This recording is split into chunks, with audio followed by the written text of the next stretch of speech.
Goeiemôre gemeente. Gemeente, in Psalm 119 vers 1 lees ons: Dit gaan goed met die wat onberispelik lewe, die wat wandel volgens die woord van die Here. Kom ons luister na wat die Here in sy wet van ons vra, soos Jesus dit in Markus 12 vers 28 tot 31 opsom. Een van die skrifgeleerders het hulle hoor redeneer en het nader gestaan. En toe hy sien dat Jesus hulle 'n goeie antwoord gegee het, vra hy vir hom: Wat is die heel grootste gebod? Jesus antwoord hom: Die eerste is: Luister Israel, die Here ons God is die enigste Here. Jy moet die Here jou God lief hê met jou hele hart en met jou hele siel en met jou hele verstand en met al jou krag. Die tweede is: jy moet jou naaste lief hê soos jouself. Geen ander gebod is groter as die twee nie. As ons die wet van die Here op hierdie oggend opnuut weer hoor, kan ons nie anders nie. Ons moet ons voor God verootmoedig.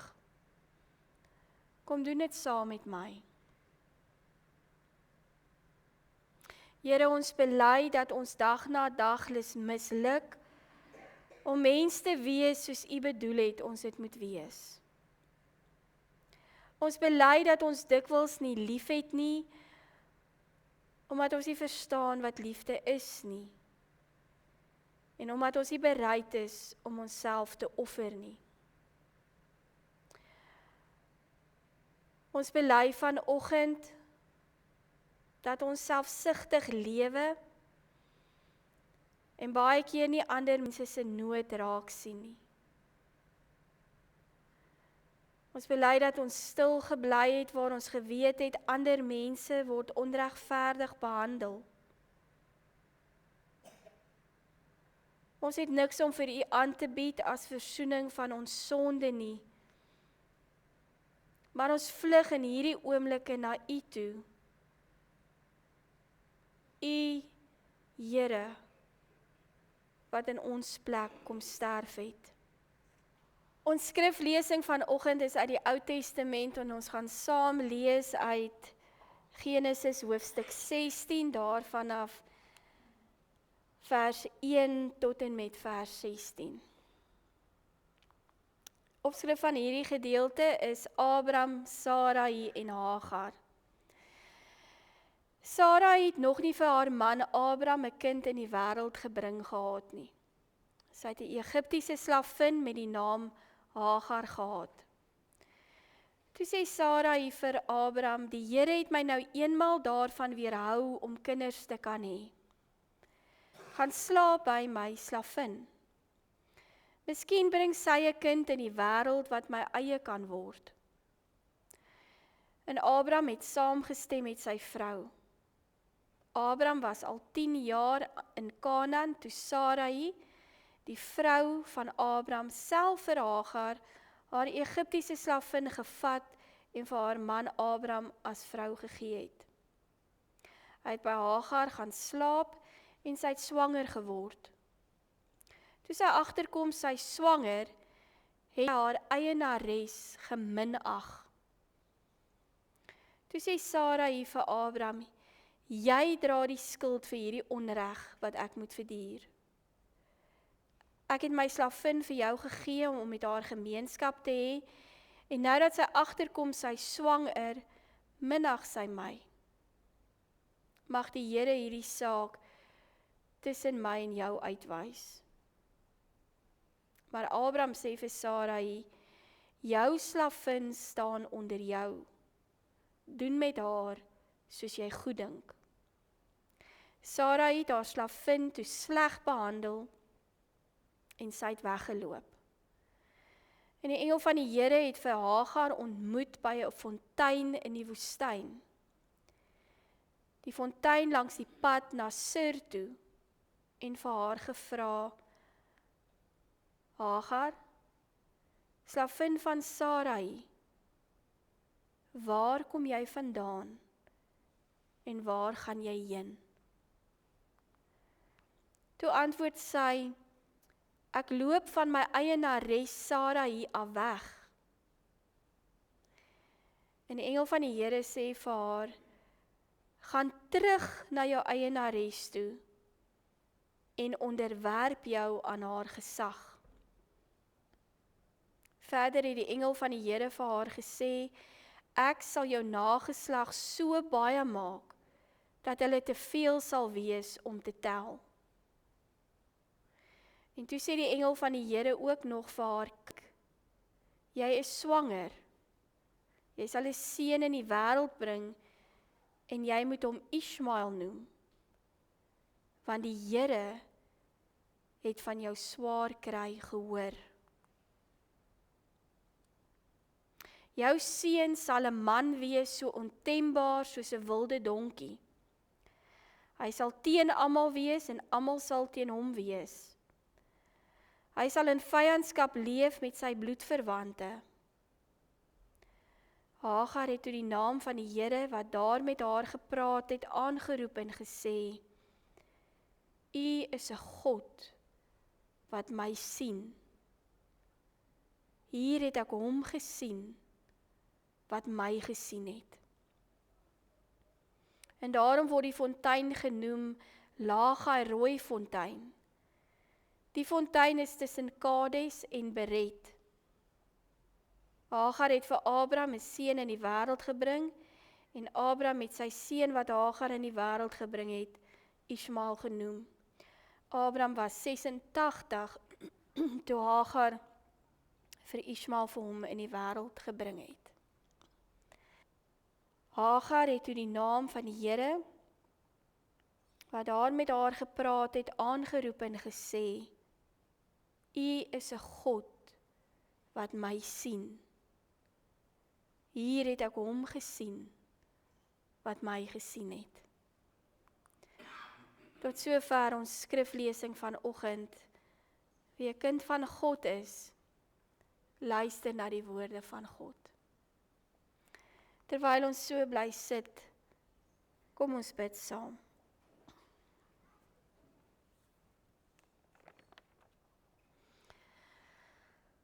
Almagtige, ewige, troue Hemelvader,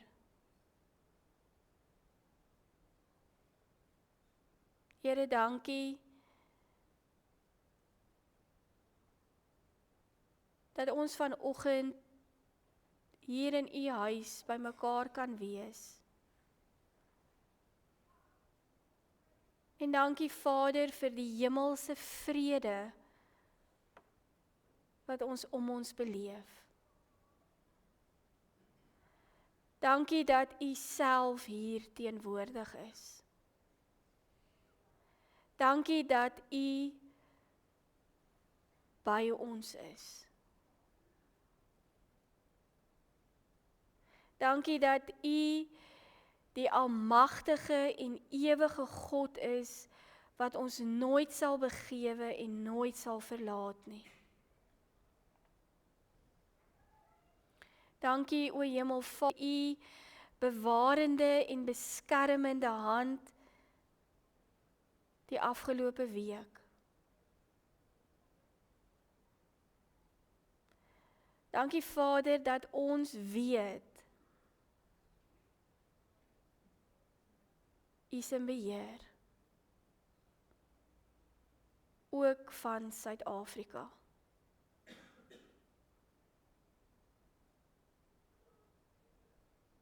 Vader, en ons lees baie dinge, ons hoor baie dinge,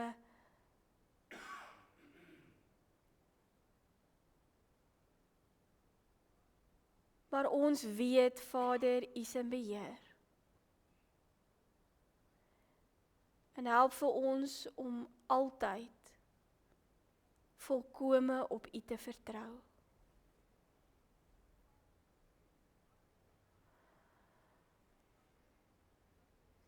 Here, U ken ons harte. U weet wat vanoggend in ons woel en in ons maal, wat ons bekommerd maak, wat ons angstig maak.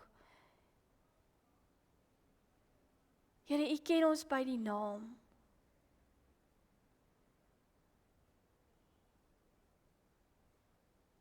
En vanoggend is dit ons gebed dat U ons op 'n besondere manier vanoggend sal kom aanraak.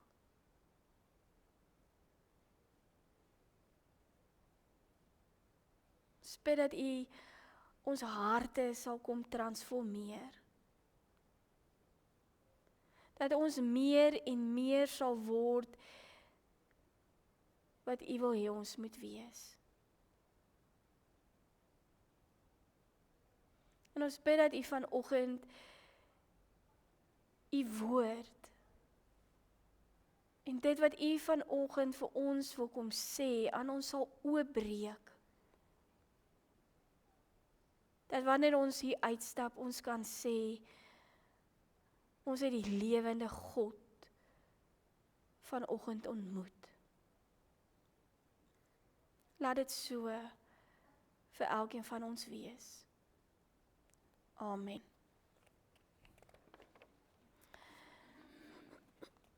Gemeente, in 'n aangrypende outobiografie, geskryf deur iemand wat die hel van die Duitse konsentrasiekamp tydens die Tweede Wêreldoorlog oorleef het, staan daar 'n merkwaardige sin. En dit lui soos volg. Toe God die Joodse vroue gesien het, wat nakend en bibberend in rye voor die gaskamers gestaan het, waar hulle binnekort om die lewe gebring sou word, het hy vanuit die hemel sy hand uitgesteek en hulle hare gestreel.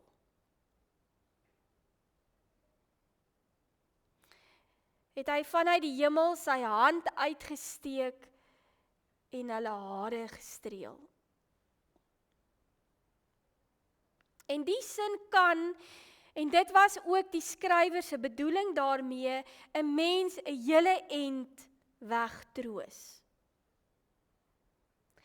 Dit kan jou egter ook, as jy 'n bietjie langer daaroor nadink, geweldig opstandig maak. Want is dit nou maar al wat God kon doen? Kon hy nie eerder met hierdie hand van hom, hierdie vroue voor die gaskamers weggepluk en gered het nie?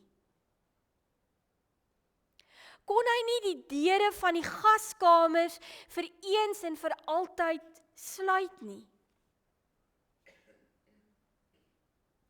Wat daardie vroue nodig gehad het, was nie vertroeteling nie, maar verlossing. Nie meegevoel nie, maar mag. Hare streel is 'n troos, maar die Here weet,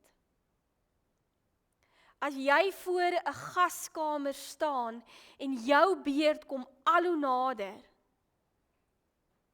is dit net 'n te skrale troos.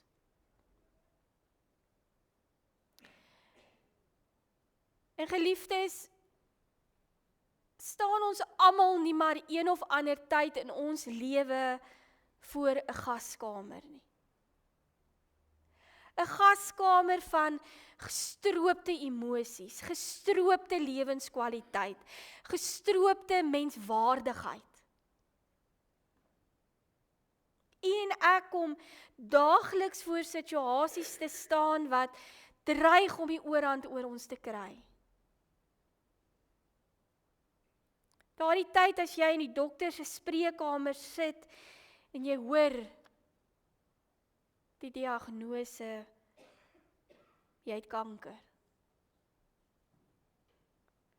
Of wanneer die telefoon in die middernaglike ure lui en jy moet hoor maar jou kind is dood in 'n motorongeluk. Of wanneer jou huwelik ondraaglik geword het en daar geen vreugde vir jou meer oorgebly het nie. Dis dan wanneer ons wil uitroep en vra, maar Here, sien U my nie raak nie. Ook Hagar in ons geleesde gedeelte vanoggend het in haar lewe voor 'n gaskamer te staan gekom.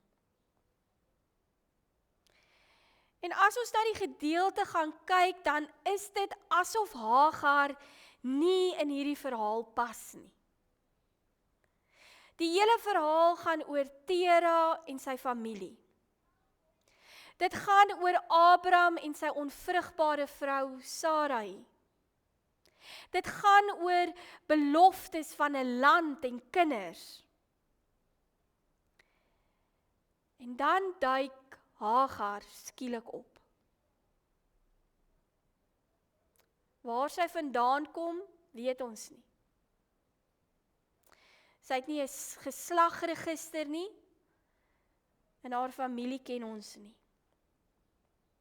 In Genesis 16 hoor ons die eerste keer van haar. En ons lees dat Hagar maar 'n moeilike lewe gehad het. As jong meisie is sy in Egipte as slavin aan Sarai verkoop.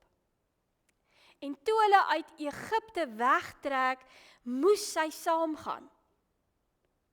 Weg van alles wat vir haar bekend was. En asof dit nie genoeg is nie, misbruik haar meesteres haar. Hoe dit ook al sy, Hagar was 'n buitestander. Sy het geen regte gehad nie, sy was niks. En Abraham en Sarai was reeds 10 jaar in Kanaan en daar het nog niks gebeur nie. 'n Land is beloof, maar hulle het dit nog nie. 'n Nageslag is beloof, maar hulle het nog nie eers 'n kind nie. En dan kom Sara hier en maak die voorstel dat sy haar Egiptiese slavin Hagar sal gee om by Abraham 'n kind te verwek. Hagar, die middel tot 'n doel. En in daardie tyd was 'n onvrugbare vrou verplig om haar slavin aan haar man te gee en deur die slavin vir hulle 'n nageslag te bou. Vir Abraham het dit goed geklink en na ruk het Hagar dan ook Abraham se kind verwag. Maar hierdie gebeure lei tot ondraaglike spanning. So erg dat hierdie twee voor mekaar naderhand nie meer kon verduur nie. En Hagar dit onuithoudbaar vir haar was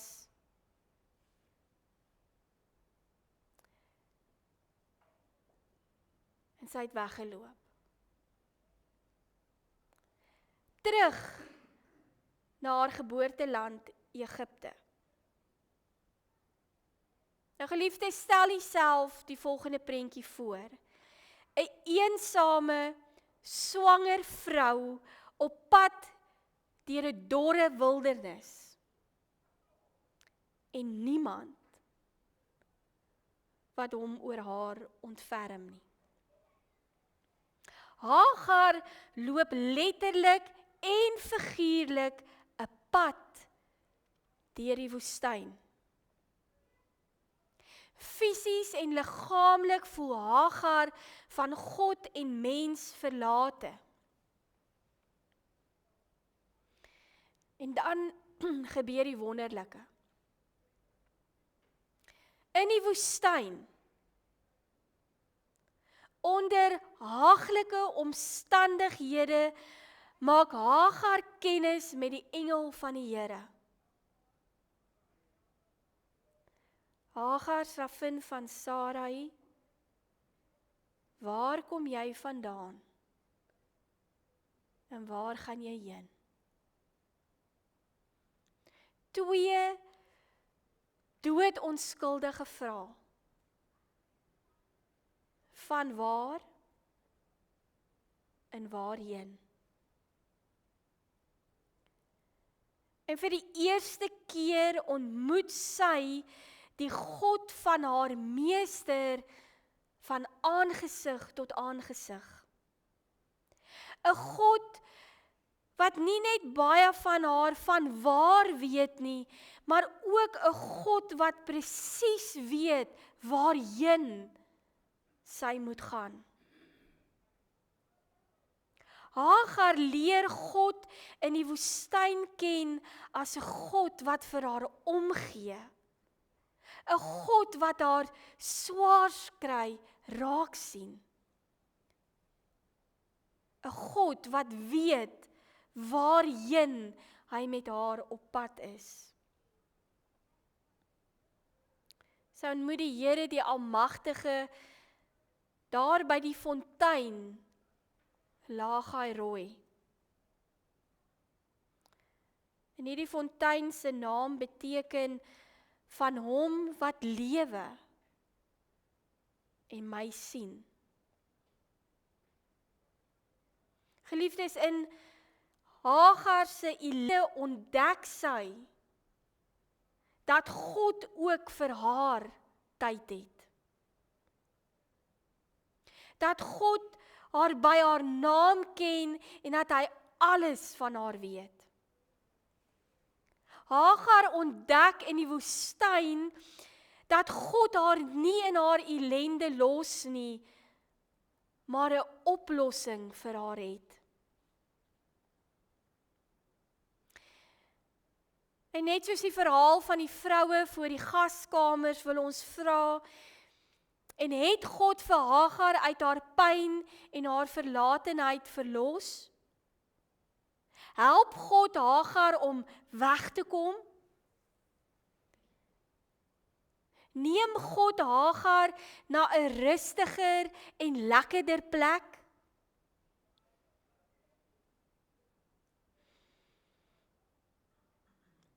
Nee, gemeente. God sê vir Hagar, gaan terug. Sy moes na die plek toe teruggaan waar sy wou wees nie. Sy moes teruggaan na die mense wat sy nie kon vat nie. Terug na die omstandighede wat byna ondraaglik geword het.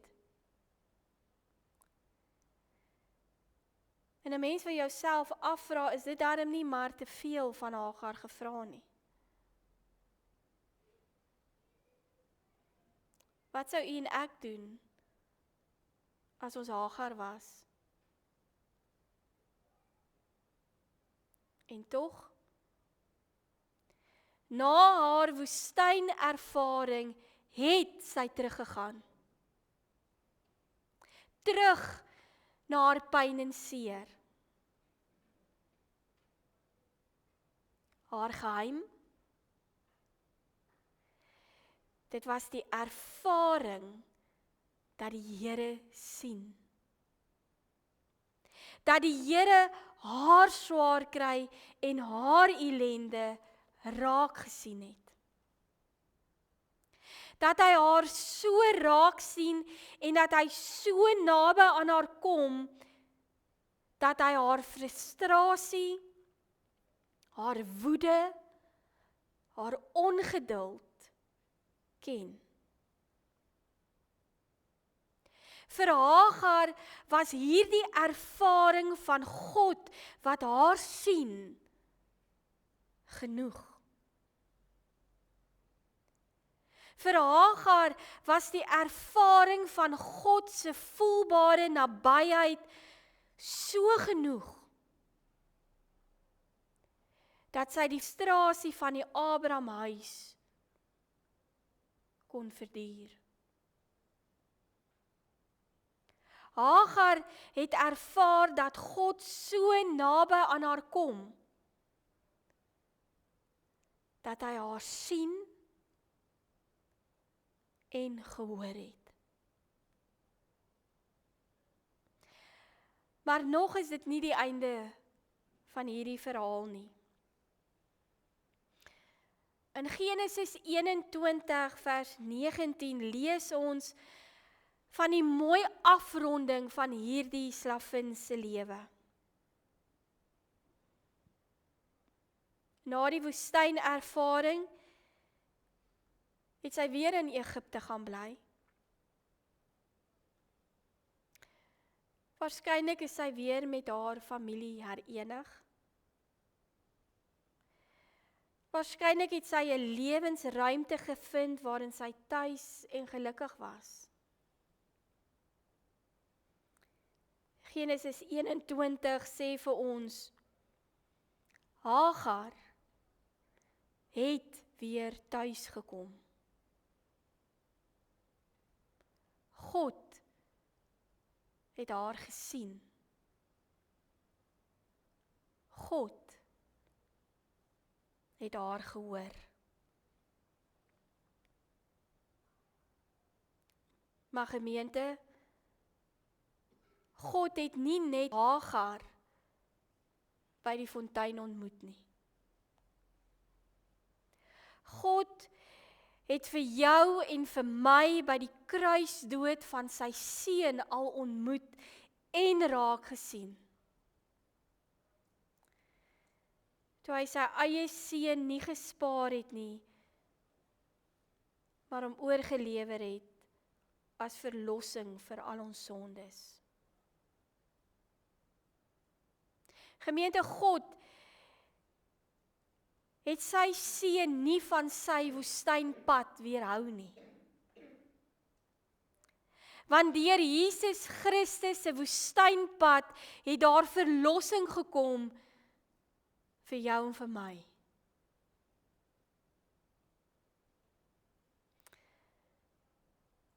Soms, en ons verstaan dit nie altyd nie, laat die Here swaar kry in ons lewens toe, om ons weer van hom bewus te maak. Hagar het die God wat sien nie geken nie, totdat sy in lewensgevaar verkeer het. Maar haar swaar kry in die woestyn loop vir haar uit op 'n ontmoeting met die God wat sien. Gemeente, die Here is die God wat na mense se hulpgeroep luister. En hy is ook die God wat jou vanoggend hoor, sien en antwoord. God weet van waar jy kom.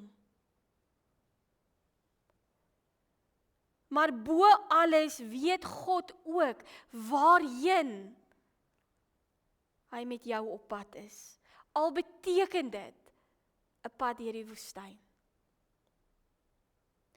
Hagar se woestynpad het haar gebring by die fontein Lagai-Roi. En God verseker vir jou en vir my vanoggend ook van 'n Lagai-Roi. Die fontein van ewige lewe. Jesus Christus.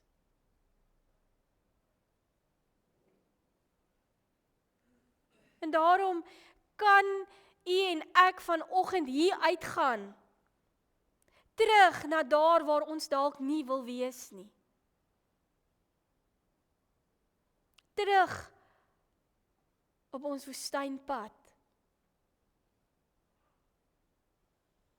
Omdat ons vas en seker weet, God se genade is vir u en vir my genoeg. Ek weet nie wat dit is wat in jou lewe vanoggend woel en maal nie. Ek weet nie of jy ook jou vanoggend in 'n woestyn bevind nie.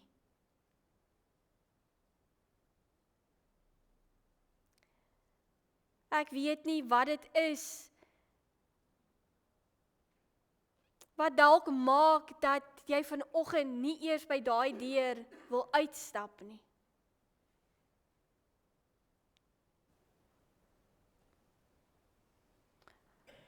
Maar God kom sê vanoggend vir jou en vir my, ek is die God wat jou hoor, ek is die God wat jou sien, en ek is die God wat jou antwoord. En Hagar het die naam van die Here aangeroep en gesê, U is 'n God wat my sien. Hier het ek hom gesien, wat my gesien het. Mag dit U en my ervaring ook wees. Amen. Kom ons bid saam.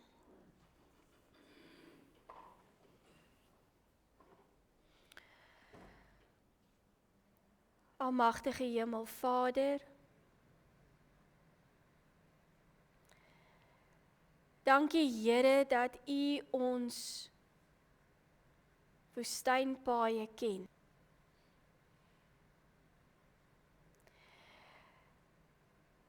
Dankie Here dat U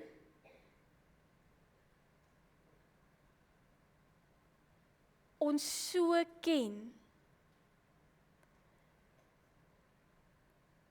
dat U weet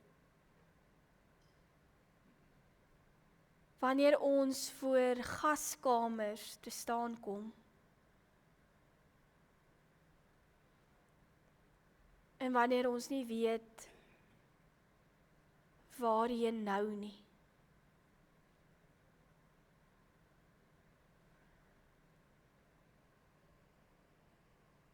Vader, baie van ons bevind ons in 'n woestyn. Baie van ons is moeg gesukkel, moeg swaar gekry.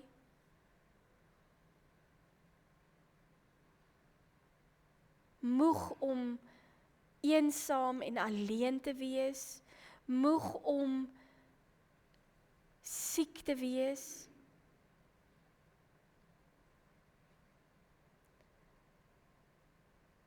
Maar Vader, dankie dat ons vanoggend kan weet dat U vir ons 'n oplossing het. Al is dit deur 'n woestynpad heen. Ons loof U vanoggend dat U die God is wat ons hoor, sien en antwoord. En dankie Vader dat U antwoord vir ons altyd die regte een is. Dankie Vader dat die donkerste nag in ons lewens nie teen U opgewasse is nie. Dankie Here dat die diepste put nie vir U onbereikbaar is nie. Omdat U en die lewe wat U gee, die werklikheid is.